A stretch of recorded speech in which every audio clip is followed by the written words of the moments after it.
Exposing NSA surveillance story has brought truth to power for over a decade and is now finally writing about the secrecy and repression in the animal rights movement. And I am glad, stoked, honored, excited, out of my mind happy to be introducing the Pulitzer Prize winning journalist, Glenn Greenwald.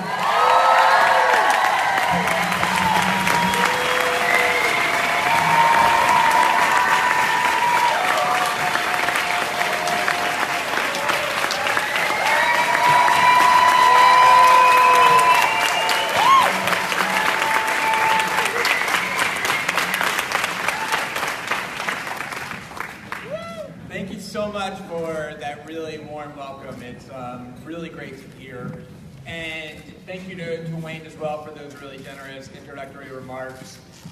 And particular thanks to Direct Action Everywhere for inviting me here to speak. I'm really, really honored to be here. And it's actually it feels a little bit weird even to say that, because I speak at a lot of different events all over the world, and pretty much like everybody who ever speaks, when I stand up at the beginning of the speech, I always begin by saying, thank you so much to the person who invited me here to speak. I'm so honored to be here. And the weirdest thing is this very bizarre sensation, because in this case tonight, I actually mean it. It's really strange.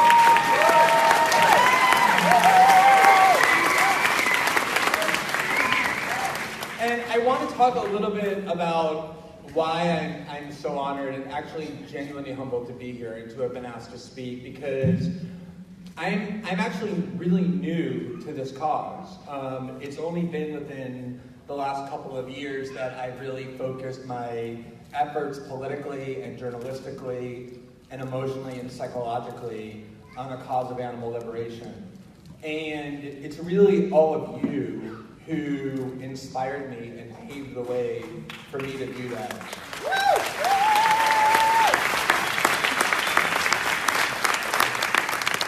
And, it's really true, and just in terms of the thoughts that I formulated over the last decade working on journalism and politics and on law before that, for me, animal rights activism and the activists who compose the movement demonstrate the two attributes that I genuinely regard as the most admirable and the most inspirational. The first being a commitment to speaking on behalf of those who are powerless and voiceless and who are being oppressed by those who are powerful and who abuse their power in the course of that oppression. And the second is a willingness to sacrifice your own self-interest in pursuit of that cause. And I have worked on a lot of different political movements over the last decade and have covered a lot of different kinds of activism, and there is nowhere where these two attributes are as vibrant and as vivid and as inspiring as they are within this movement.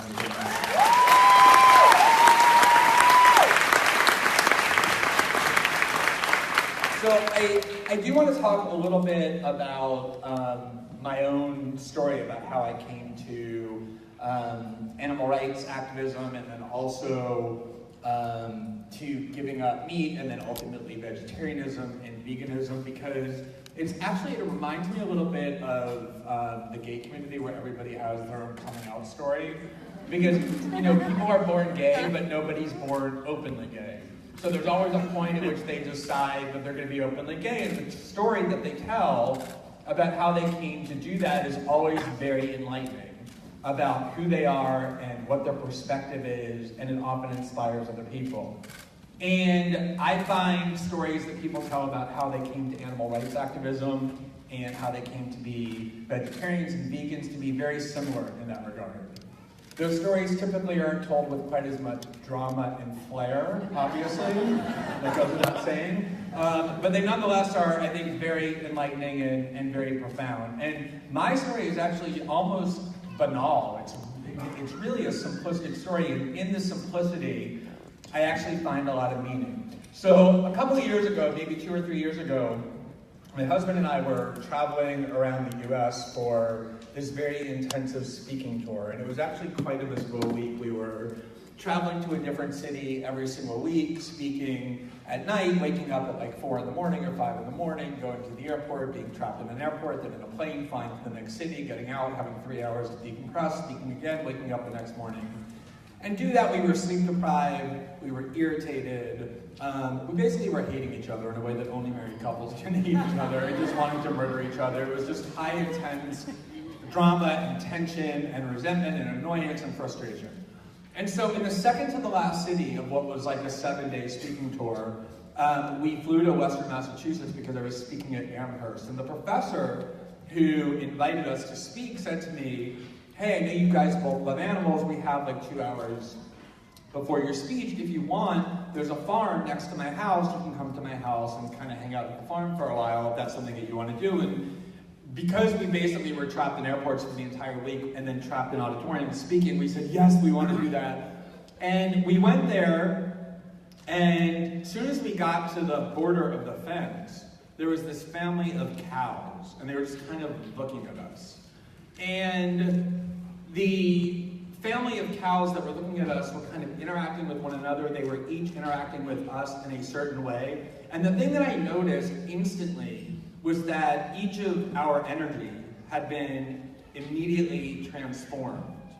Both my husband David and I had gone from spending the week fantasizing about ways that we could drown each other without getting caught, to remembering that, oh my God, we actually love each other, and we're happy to be alive, and look at how beautiful things are, and it just instantly transformed our entire being.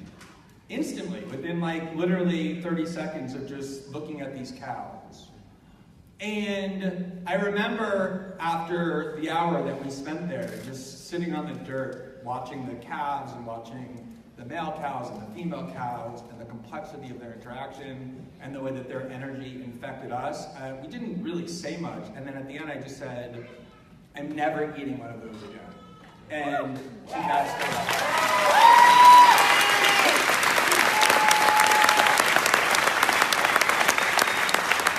And I actually thought a lot about why this like weird random family of cows in Western Massachusetts so radically transformed my behavior, because they did. And one of the things that I thought so much about is the capacity of animals to just foster what is best in us and disperse and dispense what is worse in us, just through their sheer energy of being and their tranquility and their peace. And I also obviously observed their social complexity and emotional sophistication, and the way some of them were a bit more aggressive in guarding who we were and protecting their babies, and the others who were a bit more social, and the other ones who were just kind of observing us, and you could see the personality differences and the emotional fulfillment and the drives that each of them had. But I think what struck me the most about that family of cows was it gave me this feeling of interconnectivity. I felt no longer like I was a human being over here and they were some other things over there. I felt that our lives, that our souls, that our energies were actually part of the same overall being. They had infected our energy in a way that transformed our mind and our mood and our mentality in such a profound and deep-seated way. And it is a banal story. It really is nothing else that more than us hanging out with a bunch of cows for a week. I mean, for an hour rather. It felt like a week. It was just for an hour. But it really did transform how I think about animals in so many ways. And one of the things that it actually caused, because I did radically change my diet after that, was I actually started feeling very disturbed, guilty, ashamed of the fact that this transformation had occurred pretty late in my life. I had lived on this planet for decades and had consumed meat without giving the slightest thought to the moral consequences of what my choices were. And that's a really disturbing thing to have to come to realize about yourself, because we all value the fact that we are rational beings. We all like to think that we're in control of the things that we're doing. We like to think that we're informed about the world and that we make decisions about who we are and what we do, paying attention to the effect that it has on others. And yet somehow I had spent many decades, not that many, a fair number of decades, completely oblivious to the consequences of my choices. How was it that I had gone through my entire childhood and then young adulthood and beyond, loving animals, rescuing dogs, wanting pets, being horrified by animal abuse, and yet consuming products that could only be given to me by virtue of the systematic torture and then extinguishment and slaughter of these same animals for whom I felt such affection? How was I able to live with such division in my head in the way that I thought about the world? That was something that really disturbed and baffled me. And I actually have spent a lot of time thinking about that because I don't think that's uncommon. And I think it's a really interesting aspect of animal rights and activism and animal liberation. Activism is that I know for a lot of different causes, a lot of times you actually have to change the person's fundamental value system. So I've done a lot of work against militarism and imperialism, and you have to really make people change the value that they place on the lives of people who are of the same nationality as them. And I've done a lot of work on Islamophobia and the oppression of Muslims in the United States, and you have to really get people to think radically differently about what they value and their hierarchy of concerns in order for them to induce them to think differently. But with animal rights activism, that's not really true. There are a huge number of people who are not animal rights activists and who don't spend much time thinking about industrial torture of animals and who consume meat without the slightest pangs of guilt, who nonetheless really do feel empathy and who love animals. And so it's actually a really interesting and I think encouraging aspect of animal rights activism that you don't actually have to radically change people's hierarchy of values or radically and fundamentally get them to think differently about the world. You just have to do something that kind of opens them up to what's already inside of them and making them aware of what it is that they were doing. And the way that I know that is from my own personal experience, from having thought about how it could be that I could contribute to such evil. It wasn't because I morally thought, thank you, this evil was okay. It was because I just hadn't paid any attention to the fact that the slab of meat on my plate had once been a cow or a pig or a turkey or some other living being for whom I felt empathy. And I think this is really the main challenge of animal rights activism, is to try and find a way to tap into that. Now, I want to talk a little bit about the first time that I began writing about animal rights activism. This was after my encounter with those Western Massachusetts cows. And it kind of was an advancement on my path and my journey to where I am now. But it wasn't really complete. So the first time I wrote about animal rights activism as a journalist was in 2015. And I remember very vividly what happened. I got a call from someone who has since become one of my true heroes in life, Lauren Gazzola. And yeah, I don't know how many of you know her, but I can just tell you that if you ever find yourself on the phone with Lauren Gazzola, you should just resign yourself to the fact that your life is radically going to change and that you're going to just start thinking differently about the world in all sorts of profound ways. And she had called me to tell me that there was this criminal case that had just been brought by the federal government here in Oakland, where two very young animal rights activists were charged with terrorism, literally as being terrorists, not for harming anybody or blowing anybody up, but for opening cages in which minks were trapped, who were going to be shredded and slaughtered in order to make coats out of them. They weren't charged with destruction of property or theft or vandalism or trespassing. They were literally charged with terrorism.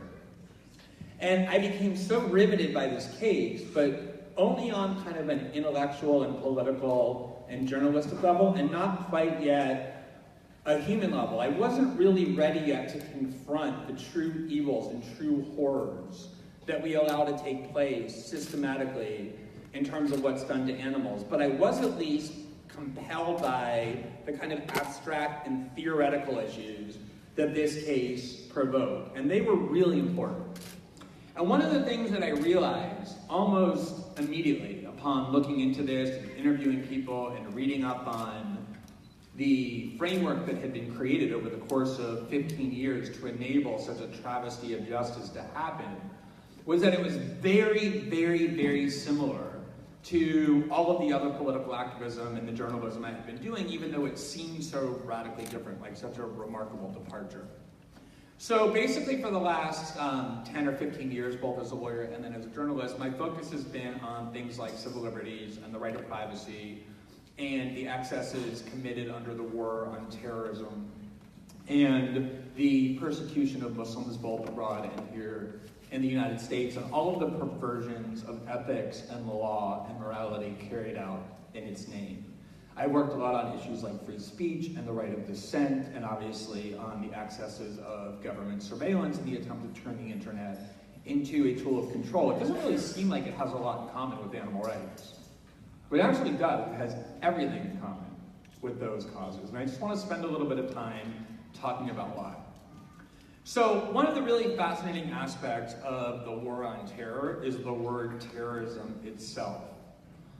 If you look at this word, it's an amazing paradox because the word is so powerful. It can dictate and determine almost everything that happens under law. Anything that is justified in the name of terrorism becomes inherently justified. And yet, this word, which is so on the one hand, limitlessly powerful, on the other, is almost entirely devoid of any actual definition.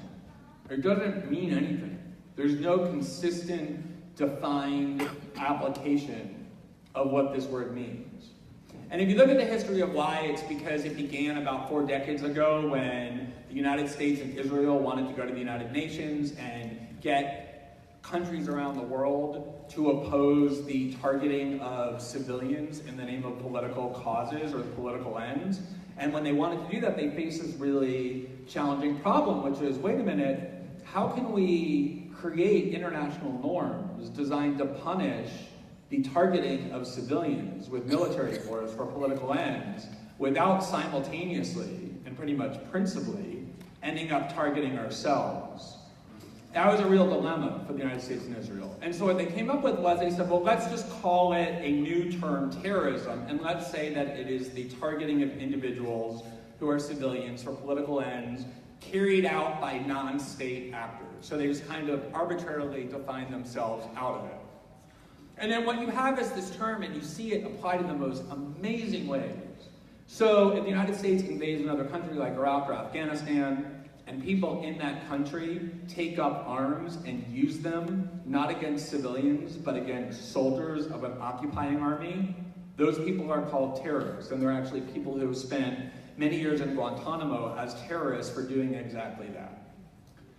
But if the United States destroys an entire city called Baghdad with the deliberate intention to terrorize the population, calling it shock and awe, or if the Israeli government shoots innocent, peaceful protesters using snipers in the back or the head, that can't be terrorism because that's carried out by state actors. In fact, often the victims themselves are the people who get called terrorists. So it's a word that has no meaning. It's completely pliable. It's entirely a term of propaganda. It's wielded by whoever has the most power against those who are the most powerless.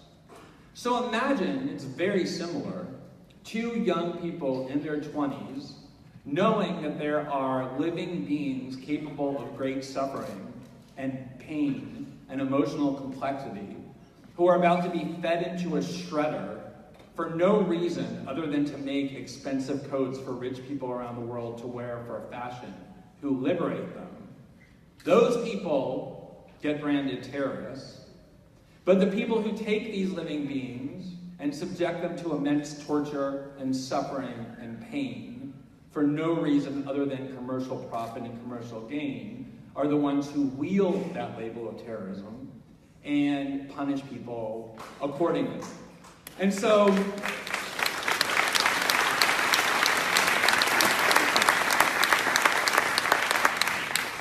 it really resonated for me in terms of so much of the work that I had been doing. And then there's so many other obvious ways. All of these laws are written by people who own and control the government.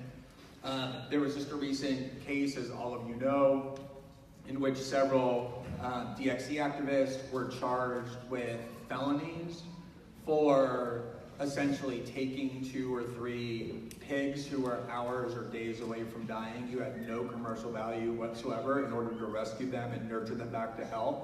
And I remember when I went to report on that and then did report on it, everybody was baffled and said, how is it that taking products that have no commercial value or trivial commercial value can possibly be a felony? In almost every state, in order for theft to be a felony, obviously stealing a stick of bubblegum is not a felony because it doesn't rise to a certain commercial value. It can't be a felony, so how could this possibly be a felony? And the answer was, because the agricultural industry controls the lawmaking process in these states' democracies, they've written into the law an exception that says theft is a felony if it entails the taking of something in excess of $1,500, unless it's livestock, in which case it's just a felony no matter what.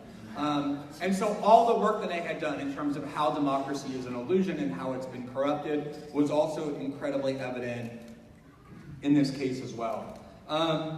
But I think the real crux of the similarity that I immediately saw between this prosecution and then subsequent prosecutions like it, and all of the work that I had done previously on all of the issues that I had described for you, and what really compelled me, and to this day animates me journalistically and politically to be so compelled by this cause, is what it says about the right of dissent and the right of free speech. So I just want to tell you a couple of formative anecdotes that really shaped how I think about these issues over the last decade that happened to me. And this is kind of the framework that I bring to all of these issues. So in 2008, I was one of the first people ever to write about WikiLeaks.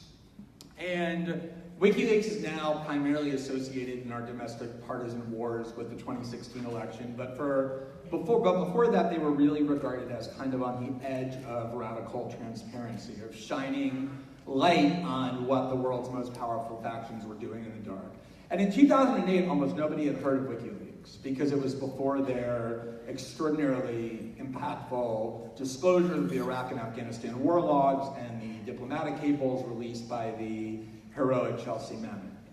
And I found out about WikiLeaks because in 2008, the US Army had written a manual, a top secret manual, in which they had talked about the danger posed by WikiLeaks and declared it to be an enemy of the state.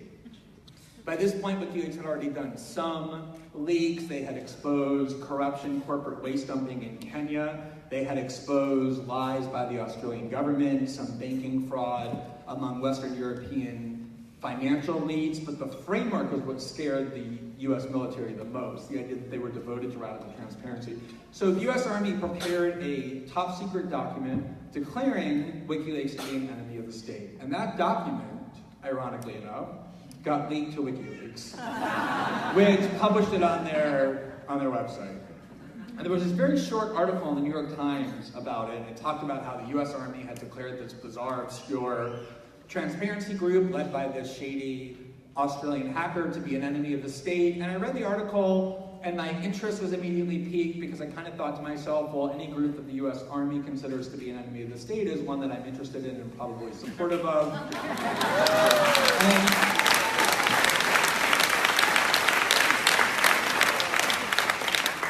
So I arranged for an interview with Julian Assange and a few other early WikiLeaks volunteers.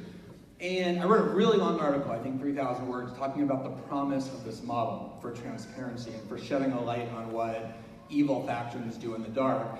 And at the end of it, I encouraged my readers to donate money to WikiLeaks because they had told me and they had showed me that they were sitting on some really important, large leaks that could make a really big difference in the world, but didn't have the resources to properly process them and to vet them and then to publish them.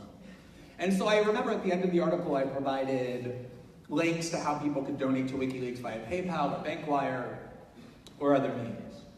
And in response to my doing that, I had hundreds of people in every kind of venue in the comment section of my article, by email, at events like this, say to me, and these were not, like the really super paranoid people. I'm very adept at recognizing those. These were like very rational, sober people who said to me, like, look, I sympathize with your defense of WikiLeaks, and I see the potential and the promise that this transparency model provides. But I'm actually really reluctant to donate money to WikiLeaks. And the reason is that I'm really worried that if I donate money to WikiLeaks, I'm going to end up on a list of some kind, some government list. And at some point in the future, who knows, if WikiLeaks is declared to be a terrorist organization, I could be charged with material support for terrorism or some other unknown sanction or punishment. And I remember that was so striking to me. It was so consequential for me because at the time, and still, WikiLeaks is an organization that has never been charged with, let alone convicted, of any crime. And yet somehow, there are these huge numbers of American citizens who were afraid to exercise what were their core and pure rights of association and free speech by donating money to a political group and a journalism group whose cause they supported. They were afraid to exercise their own rights because of the consequences that they thought would befall them. And I had a very similar experience around the same time, 2008, 2009, 2010. And this is what really shaped my passion and my devotion to the causes of civil liberty. I spent a lot of those years, because of the writing I was doing on the war on terror and the persecution of Muslims, traveling around the US and speaking to a lot of Muslim communities in the United States who were most interested in these issues for obvious reasons. And the thing that always struck me the most was how I would hear the same things at every single event that I would go and speak at in Muslim communities here in the United States. I would hear stories like some 18-year-old kid who was born here in the United States, but whose family was from Somalia, who worked a summer job, saved up enough money to go back to Somalia for the first time, to visit his grandmother who still lived there, who he wanted to meet for the first time, only to arrive at the airport and be told that he wasn't allowed to board the plane because some unknown secret government official had put him on a no-fly list for reasons that he didn't know and without any ability to appeal it.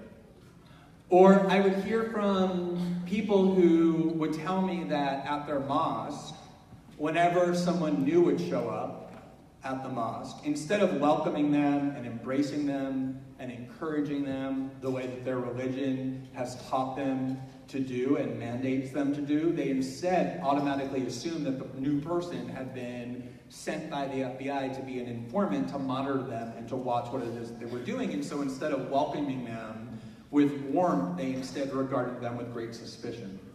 And I heard Muslim students in college tell me on many occasions, and with really good reason, that they were afraid to do what is one of the core activities of being an undergraduate at a college is about, which is having discussions and debates about politics and culture with your peers, because they were really afraid that if they said something that somebody perceived was just a little too hostile toward the United States government or its foreign policy, or a little too critical in a tone that was a little bit too sharp about American political leaders, that they could end up on some kind of list or even be charged at some point with some kind of crimes relating to radicalism. Something that has happened many times in this country, where people were charged with being part of or lending material support to terrorist groups because of opinions that they could express. And what all of that showed me, and the reason I regarded this so formative, that thing with WikiLeaks, the things I heard from Muslim communities, the work that I had been doing on the erosion of rights, was that these were all people who were relinquishing their own guaranteed political rights, not because there was a gun put to their head forcing them to do it. They weren't people who were imprisoned because of their political expression, or people who were rounded up and killed or put into camps because of the protests they were engaging in. They were people who voluntarily relinquished their political rights because of well-grounded fears that they would be punished if they did exercise them in a way that people who wield power and authority dislike. And you can have all of the political rights guaranteed on really pretty parchments And you can write songs in tribute to them and pay homage to them in ceremonies in front of monuments, but they're completely meaningless if you can bully and coerce and threaten a population out of exercise.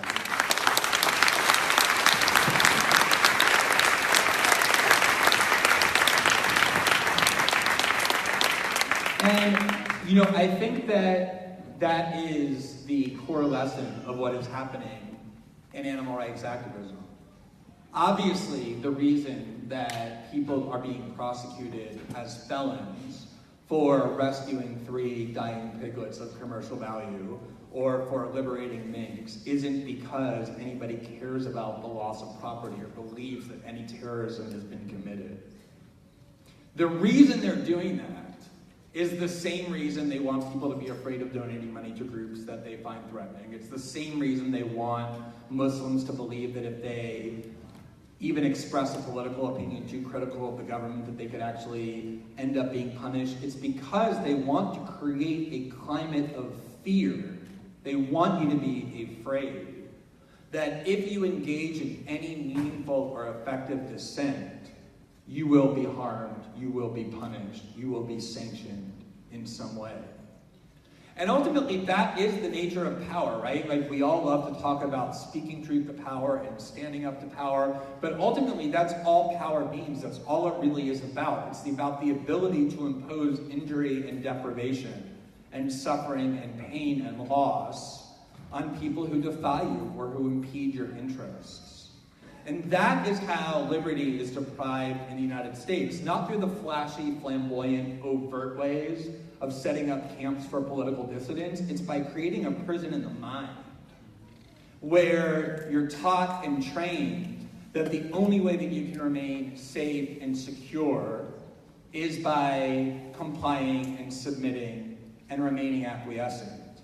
And the way that you will face danger is if you confront power and authority. That is what these prosecutions are about, and that is the challenge as activists not to let yourself succumb to.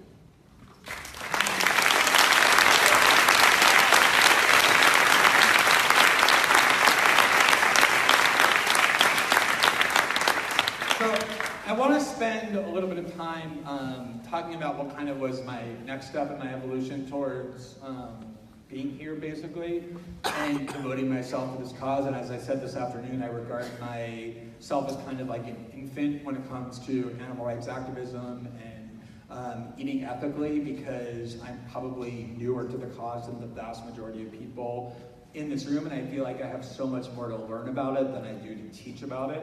And that's one of the main reasons that I'm here. In fact, I flew, I don't even know how long it is because I'm so confused by time zones, but I think something like 20 hours with my husband to be here. We got here just yesterday and we're leaving tomorrow. We came only for this conference. And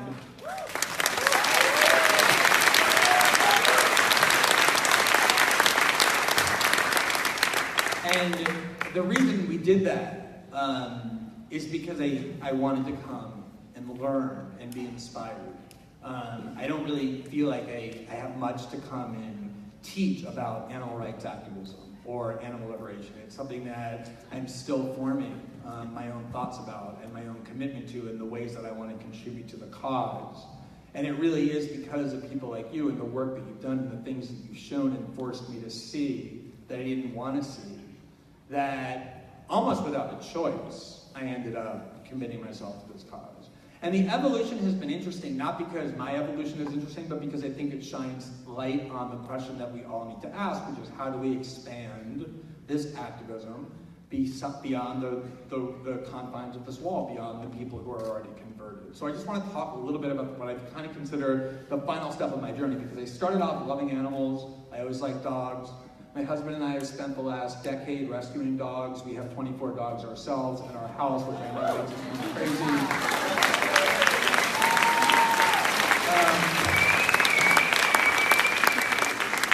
And I'll go ahead and say that's our limit, but you can literally Google and you'll find me saying to various reporters in 2010, 2012, that 8 is our absolute, 14 is definitely, we're never going to go over 18. So, I could tell you 24 is the limit, but I know, and you would know them totally lying, and when I come here next year, I'll probably have 28 or so.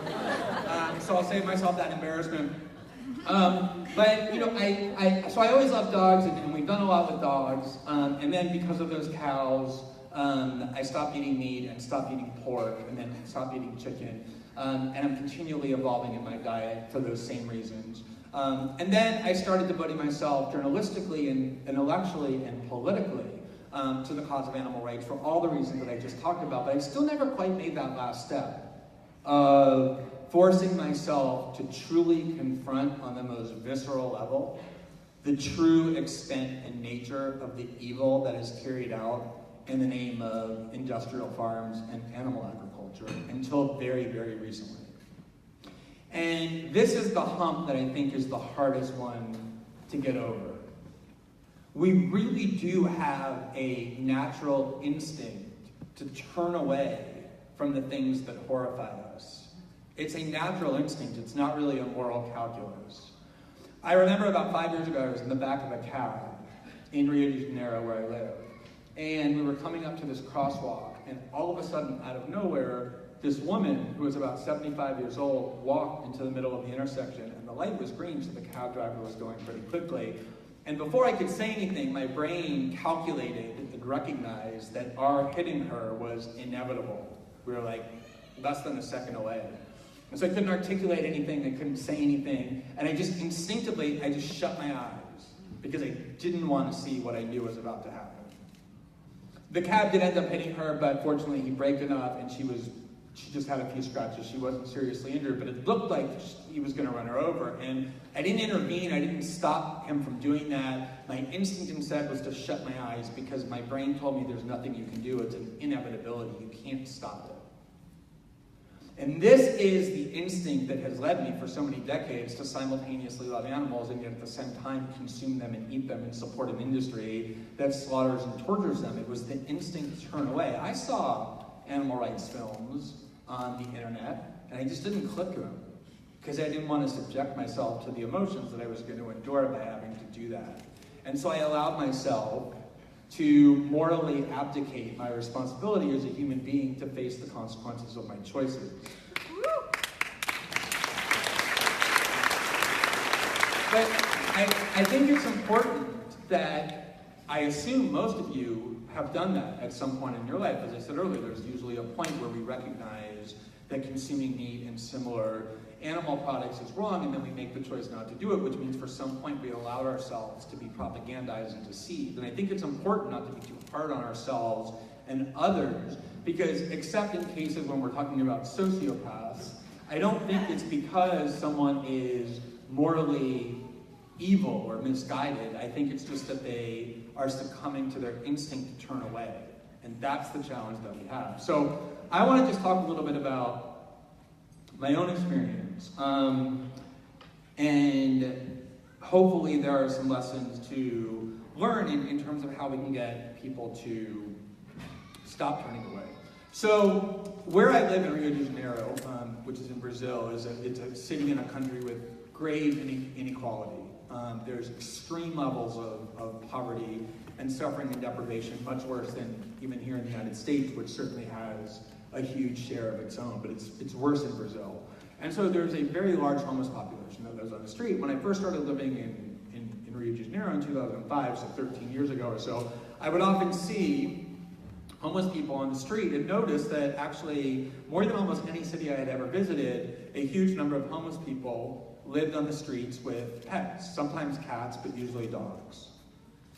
And I had assumed at first that they were doing it cynically to manipulate people who loved animals into giving them money, which I think is a common reaction.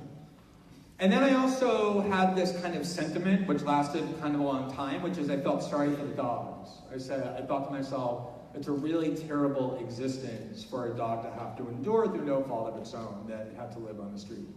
These are bad thoughts. These are not thoughts that I'm proud of or that I'm advocating.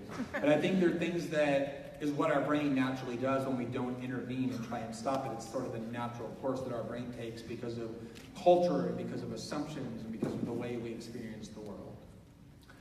And as we began rescuing dogs more and more, we actually began focusing more and more on the homeless population. And the dogs that they have.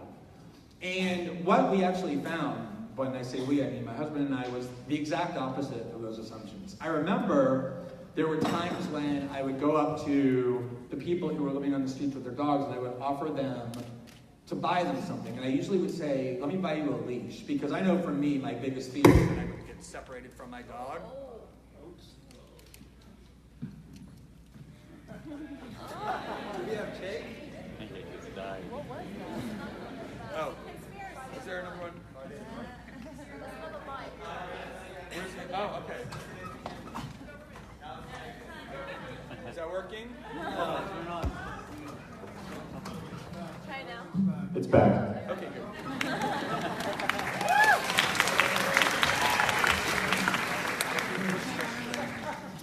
So we found that all of our assumptions about these homeless people were wrong, and we would offer them always to buy leashes because we didn't want them to be separated, and they would say, I don't need a leash, my dog never leaves my side. And if I have to leave, she or he waits for me here, and she always is able to find me when I come back. I don't need a leash, I need medication or food or anything else like that.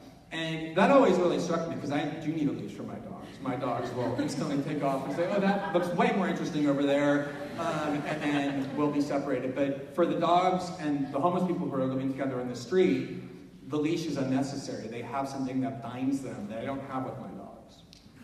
And then I started kind of being an investigator in this very cynical way and wanting to see how they would behave when nobody was around and kind of lurk and watch even greater affection and love being expressed when nobody was there, and realized that my cynicism was actually completely unwarranted. And I would also a lot of times see that if you go and find a person who looks really hungry on the street and buy them food, the first thing that they do is not eat it, but give it to their pet.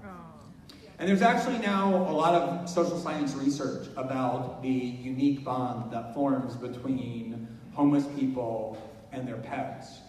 There's in fact a sociology professor at the University of Colorado in Boulder named Leslie Irvine who wrote a book, and it's called My Dog Always Eats First, and it's about the relationship, the unique relationship that forms between human beings who have nothing, who live on the street, and the dogs who also have nothing, who are abandoned or stray and find a human who loves and takes care of them. And the more we looked at this relationship, the more profound it became. And we did a couple of films 2 years ago about some homeless people who live on the street with their pets, and the impact was immense because you could see the uniqueness, the things that animals can do for humans and that humans can do for animals. And you realize that the relationship is so mutual. And so within this experience, these assumptions that I had about why homeless people have dogs on the street and the way in which they interact were all wrong. It made me realize that I had taken something incredibly powerful and incredibly beautiful, and through my own cynicism and skepticism, minimized it and dismissed it. And about 2 years ago, we decided that we were going to try and tap into this power by creating a different kind of animal shelter. One that simultaneously, like all animal shelters, was designed to care for and rescue and then ultimately place for adoption abandoned animals that were found on the street in various states of distress or sickness, but one that was run by and then employed exclusively homeless people who live on the streets with their pets.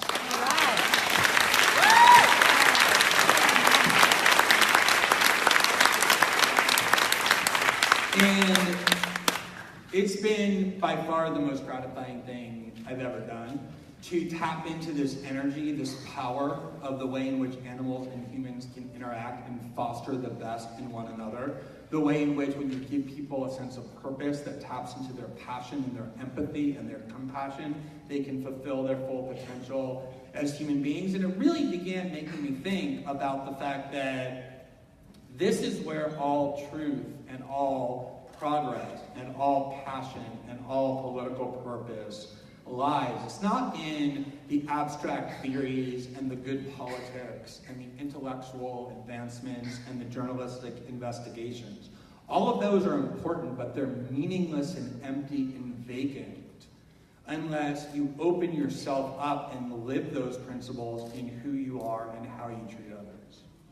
And I really do believe that this instinct to turn away and to allow ourselves the luxury to avoid suffering can be overcome if we stop making the kinds of assumptions that I made about other people that ended up being so misguided. I think there's this tendency, for example, when we're political activists, to think about certain people being our natural allies and certain people being our natural adversaries. And we talked about this a little bit, actually quite a bit, in the panel discussion today, and I think it's incredibly important. I think for a long time, people who were animal rights activists thought about it as a left-wing cause and thought about liberals and people on the left being our natural allies and conservatives and the hunting culture being our natural adversaries. But I think when you start off with those kind of assumptions about other people, as my own experience just demonstrated, you can really write off a huge possibility, a huge portion and potential for success. Because so much more than liberal and conservative and Democrat and Republican and left and right and all the ways that we try and understand how our politics functions, we have within us this human commonality that ultimately is what will determine how we treat other living beings on the planet, that's so much more important and so much more powerful and so much more universal than the ways that we divide and write each other off. I watched this documentary on the plane coming over here, which I had never seen or heard anything about before. I just kind of randomly watched it on the plane. It's called The Work, and it is an hour documentary about a 4-day intensive therapy program, group therapy program, that is given to prisoners in maximum security prisons, where they take several people from the outside of the prison who are suffering from various psychological crises and integrate them into the therapy group, and they force them for 4 days with almost no breaks in the most intense ways to confront their fears and their vulnerabilities and their anxieties and their emotional pain. And these were people, because it's a maximum security prison, who have been convicted of committing the most gruesome crimes, the most violent crimes, just sociopathically putting bullets into people's heads, cutting people up for no good reason, being part of gangs and committing horrific violence simply for vengeance, killing people that they don't know, people who have really just engaged in the worst criminality.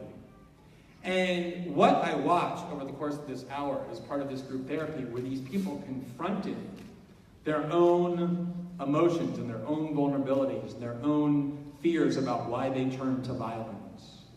And over the course of the 4 days, these incredibly hardened criminals who have engaged in remarkable violence were crying and weeping and sobbing, not about guilt over what they had done, but over the fact that their father didn't love them when they were 9, or they felt like they had been rejected by their parents, or they felt like they had been condemned and ostracized when they were children. It actually sounded the way that if you just convened a group therapy class of freshmen at Oberlin, it sounded like that.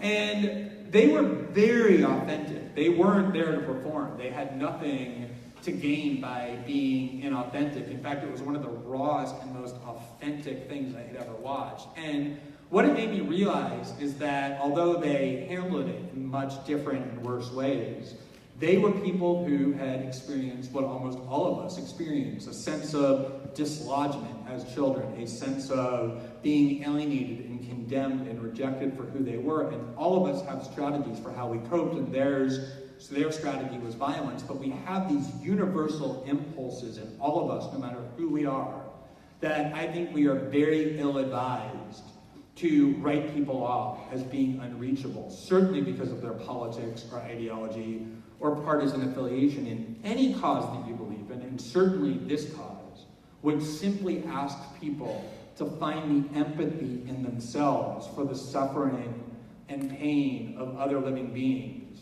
is one that should never make assumptions about its own limitations, but should have a limitless sense of possibility about what it can achieve. Yeah.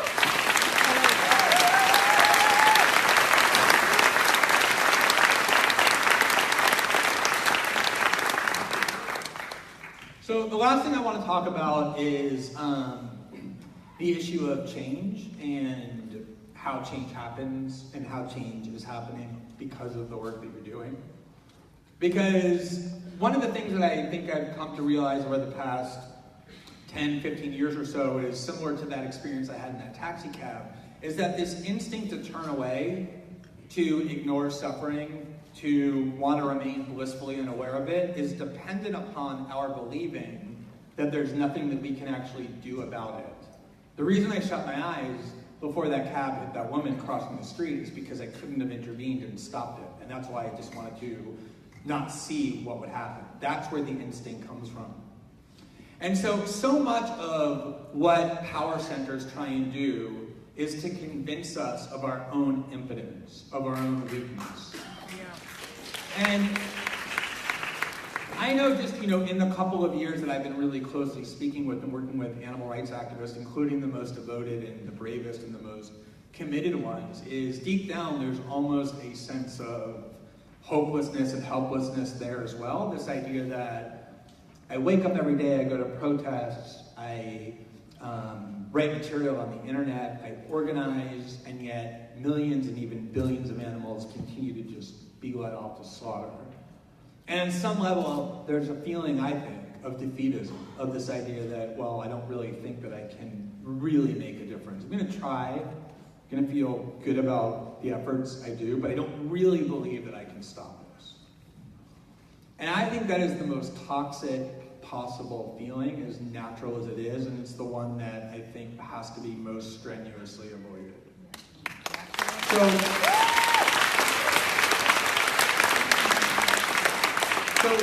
And I wouldn't say that if I didn't actually think it were true. Like, I don't think there's any benefit in my standing up here and encouraging you to believe things that aren't true because they feel good to believe. I actually believe it. And maybe I believe it and can see it more clearly because I'm new to this movement, and can see it from with a little bit more of a buffer. But to begin with, I just spent the day with a bunch of activists who have rescued animals who would be dead today if not for them, or still suffering in some hideous laboratory or cage, who instead of that are playful and running around and are loved where they belong. That itself is change, just those small little acts. That is a huge change in the life of another living being. Don't discount small change, the change that you make when you rescue a single animal or give love and affection to an animal who is suffering, or to change a single person's mind to give up pork or to give up chicken or to give up beef. Those changes matter, and they accumulate and they compile. Don't tell yourself that the only changes that matter are systemic or fundamental, because to do that is to deny yourself a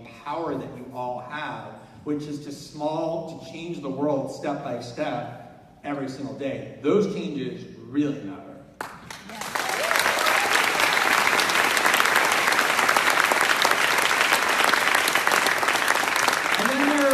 The more kind of medium changes that I think are also really important. Just look at polling data about whether people believe that animal experimentation, let alone experimentation on dogs, is permissible.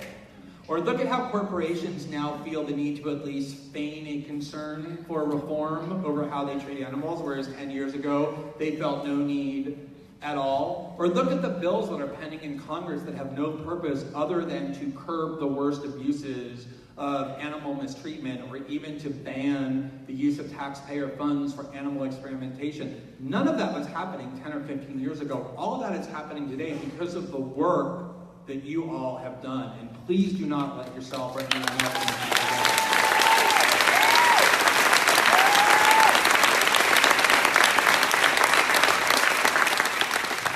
So I just want to close with the story that was, as I said in the afternoon session, the formative one of my life. And I talked a little bit about it today, and I just want to expand upon it a little bit more, in part because it is the thing that has shaped my political worldview and my view of activism more than any other incident, and because I do think it's just so central of a lesson to think about no matter what kind of cause you're an activist in. So I had talked about earlier this afternoon the work that I did with Edward Snowden, and I just want to tell you briefly the story about why it was so formative in my view of how political change is possible.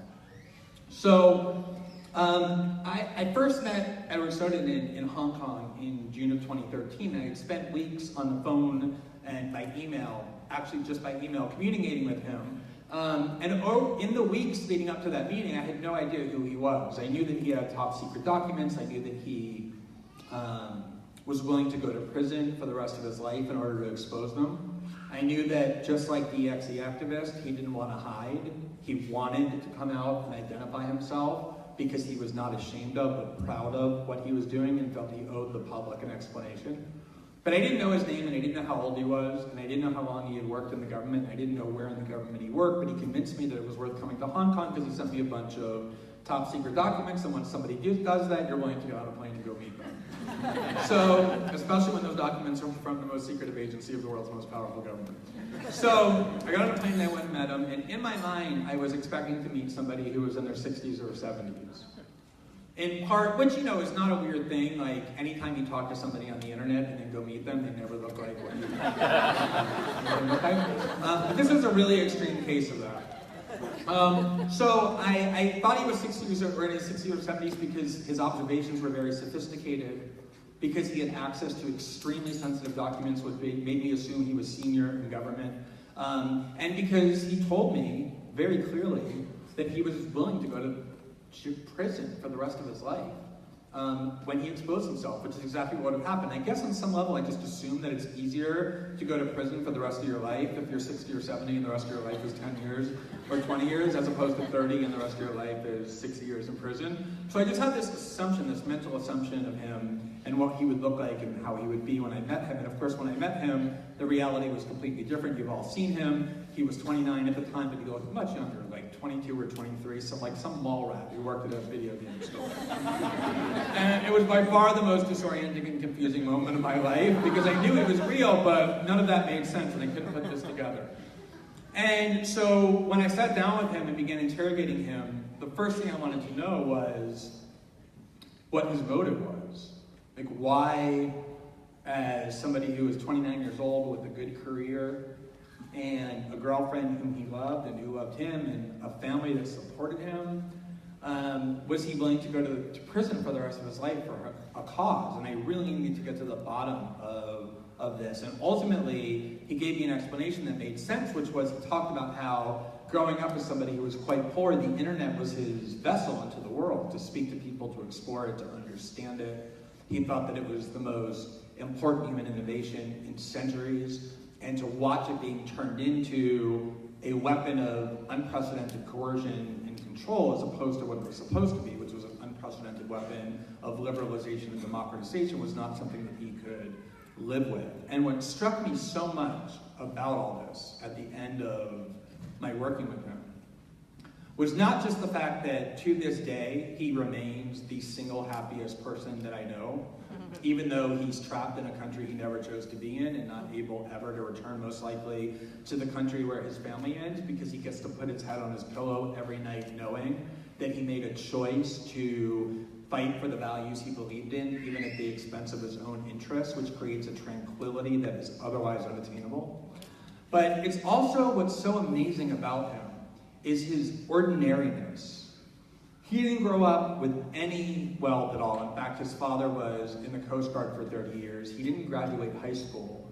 He worked as a low-level employee of a huge corporation for many years. He joined the army to go fight in the Iraq War. He was just ordinary in every way.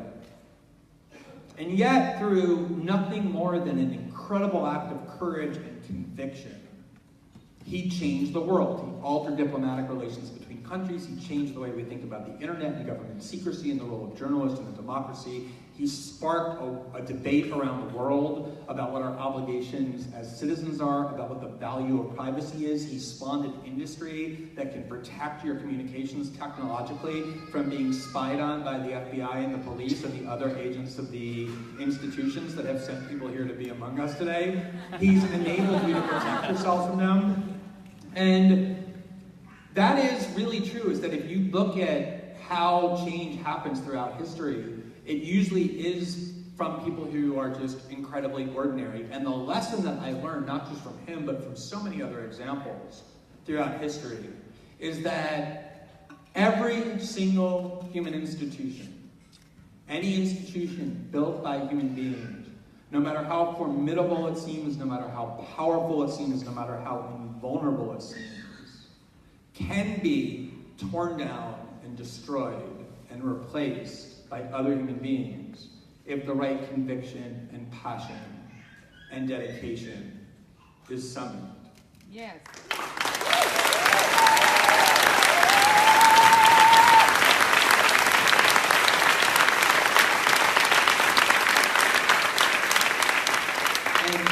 There's so much evidence of that when you find yourself succumbing to this idea that you're not powerful enough to fight huge corporations of industrial agriculture, or the government officials who write laws to protect them, or the people with guns who enforce their will, just think about all of those examples and ultimately realize this. Please realize this. The reason that these industries are enacting laws to call you terrorists when you engage in activism that doesn't kill anybody or harm anybody. The reason that Utah officials are prosecuting as felons and racketeers and rioters people who peacefully go into facilities to film what it is that they're doing inside is not because you're losing or because you're too powerless. It's exactly the opposite. It's because you're winning and they fear you.